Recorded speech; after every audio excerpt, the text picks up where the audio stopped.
and all that's happening. This is now the third longest shutdown in history. And when you look at it carefully, it is now already the longest full shutdown of all time. You had an example in 2018, and you had one back in 1995 that were longer, but they were partial shutdowns because they only affected a part of the federal government. This is everything. And it's also important for us to note, this is the first time in history that any party has had the audacity to shut down the government over a totally clean, nonpartisan continuing resolution. This is a political stunt, and it's the first time it's been done, and it is the most costly, most selfish, most dangerous political stunt in the history of the United States Congress, because as we have stood here day after day after day explaining all the Americans who are being harmed by this nonsense. And the Senate Democrats have zero shame about this. They don't have any shame at all about the pain that they're inflicting upon hardworking families, upon soldiers and law enforcement officers and veterans and the elderly and the disabled and women, infants, and children. Services to all those categories and paychecks to those folks are being stalled because Democrats are playing games. Today, Leader Thune in the Senate will once again bring the clean, nonpartisan CR to the floor for a vote.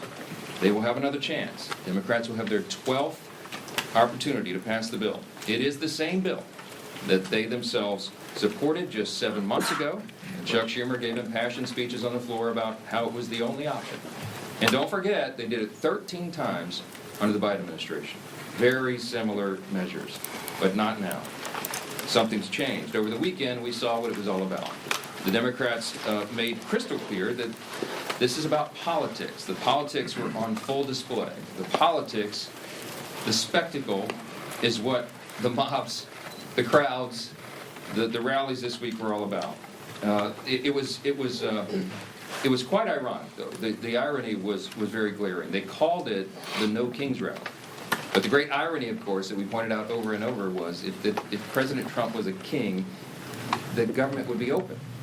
If President Trump was a king, he would have closed the national parks and the National Mall. So they couldn't have had the rally out here.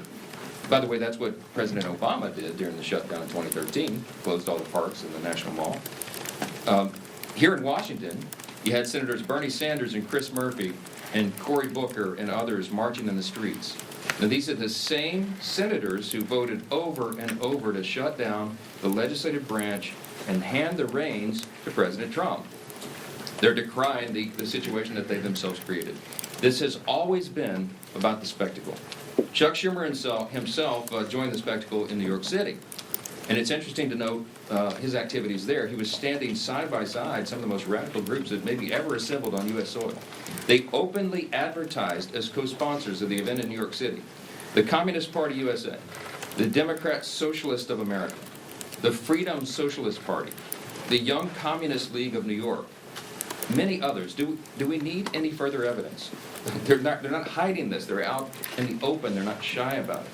Because this is the core constituency of the modern Democratic Party. These are objective facts. Look at what's happening. Open your eyes. It is exactly why Chuck Schumer is pandering in this whole charade.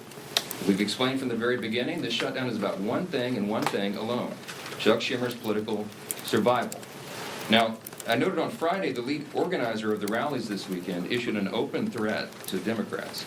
Quote, "The cavalry is coming in on October 18th, and they're either going to be celebrating with you, or they're going to be calling for new leadership." Now that's a direct threat to Chuck Schumer, and he heard the message. So did Hakeem Jeffries in the House.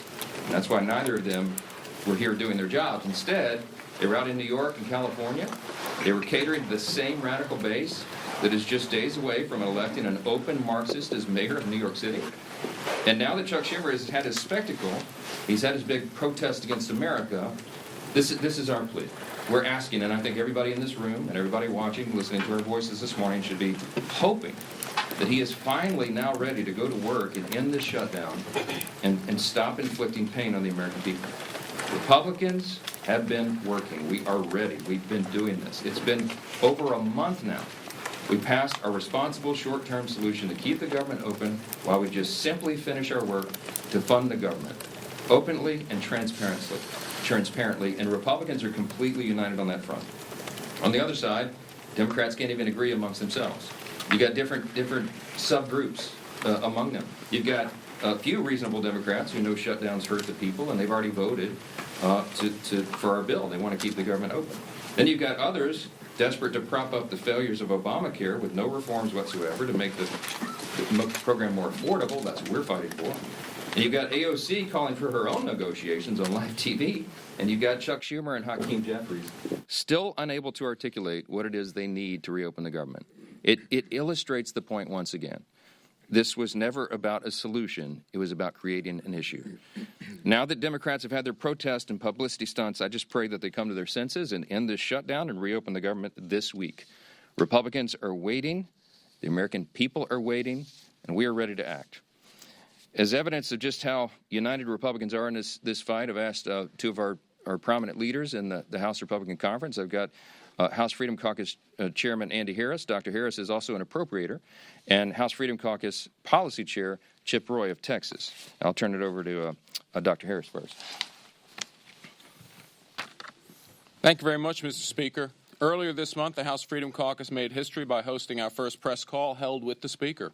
And today we're doing it again, standing shoulder to shoulder at a full leadership press conference as part of the united Republican front against this Democrat-led shutdown. On the Sunday morning shows yesterday, the Democrats tried once again, unconvincingly, to say that they are not to be blamed for the shutdown. But the reason that the government remains shut down is becoming crystal clear to Americans. It's because Senate Democrats have chosen to pander to their radical base instead of doing their job for the American people. Senate Democrats have had the opportunity to vote 11 times for the House-passed bill that pays our troops, pays our law enforcement, and pays our air traffic controllers now, and would immediately reopen the government. Instead, they've sided with the same radical activists who filled the streets this weekend chanting "No Kings" at rallies backed by the Communist Party USA and socialists, the same people who claim to hate power while demanding more control over your life. The question before us now is simple. Will at least 5 Senate Democrats relent and break from their party's left-wing fringe and vote to reopen the government today? Let's also be honest about what the Democrats are really fighting for. They're demanding taxpayer-funded health care for illegal immigrants. They want to eliminate work requirements for welfare for able-bodied adults who could work but choose not to. And they're defending hundreds of billions of dollars in continued corporate welfare for big, profitable health insurance companies that have already made a fortune off Obamacare with the Biden bonuses that the Democrats scheduled to expire at the end of this year.